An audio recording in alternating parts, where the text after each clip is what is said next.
ہم تو مٹ جائیں گے اے عرض وطن، لیکن تجھ کو زندہ رہنا ہے قیامت کی سحر ہونے تک۔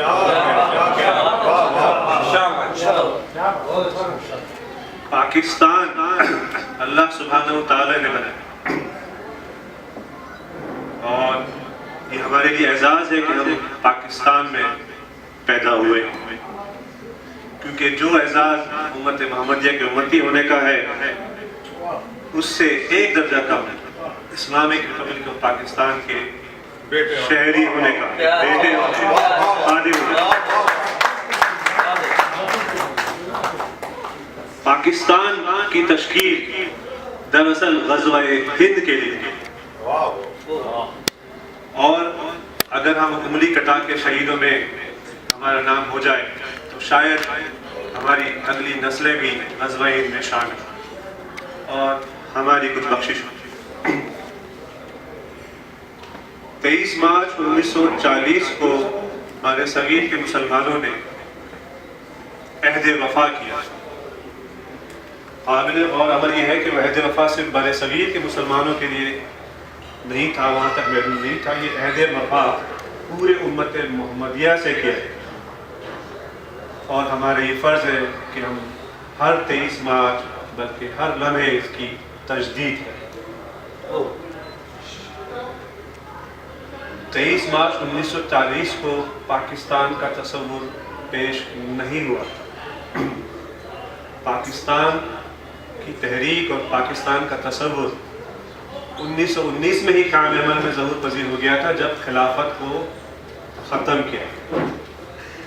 جب امت محمدیہ میں سے خلافت ختم ہوئی تو خلافت موومنٹ مولانا محمد علی جوہر رحمۃ اللہ علیہ نے شروع کی، ان سے اللہ نے یہ کام لیا۔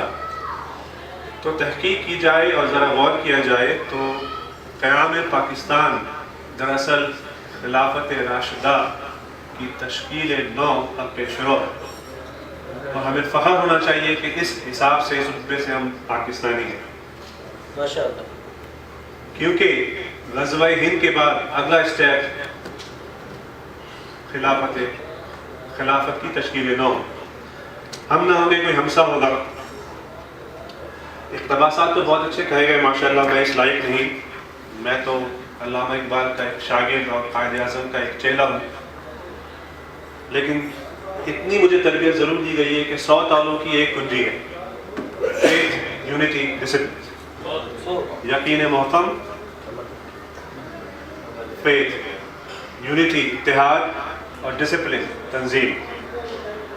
تو یہ 100 تالوں کی ایک کنجی میں سے سب سے ضروری جو آج دور زمانہ ہے وہ اتحاد۔ مایوسی کی باتیں کرنے کا کوئی فائدہ نہیں۔ علامہ اقبال اور قائد اعظم اور ہمارے جتنے بھی علماء ہیں، جتنے بھی ہمارے فریڈم فائٹرز ہیں، انہوں نے ہمیں امید کا پرچم لہرانے کو کہا ہے۔ یہ سوچنے کی ضرورت ہے کہ 7 دہائیوں سے، پاکستان بننے کے بعد 7 دہائیوں سے ہم ڈیوائیڈ اینڈ رول کا شکار رہے ہیں۔ یہ سوچنے کی ضرورت ہے، اور اس کی وجہ صرف اور صرف یہ تھی کہ پاکستان وہ واحد ملک ہے اور وہی واحد ملک رہے گا جو اسلام کے نام پہ بنایا گیا ہے، جو اسلامک آئیڈیالوجی اس کی بنیاد ہے۔ اسی وجہ سے مغربی طاقتیں ڈیوائیڈ اینڈ رول کا شکار ہمیں رکھی ہوئی ہیں اور ہم ہوتے ہیں۔ بس اتنا سا مسئلہ ہے۔ لہٰذا ہمارا یہ فرض ہے کہ سیاسی، اقتصادی، سماجی اور ثقافتی امور میں ہم اپنے آپ کو متحد کریں، ایک دوسرے کو جوڑیں۔ کمی صرف ایک ہے: نیشنلزم۔ بس یہی کمی ہے، حب الوطنی کی کمی نہیں، میری مراد ہے nationalism with respect to unity. Nationalism ہی وہ بائنڈنگ فورس ہے کہ جس کے بعد ہم دوبارہ سے ناقابل تصویر قوم بن سکتے ہیں۔ میری دانست میں نیشنلزم کی بنیادوں کو مضبوط کرنے کے لیے ہم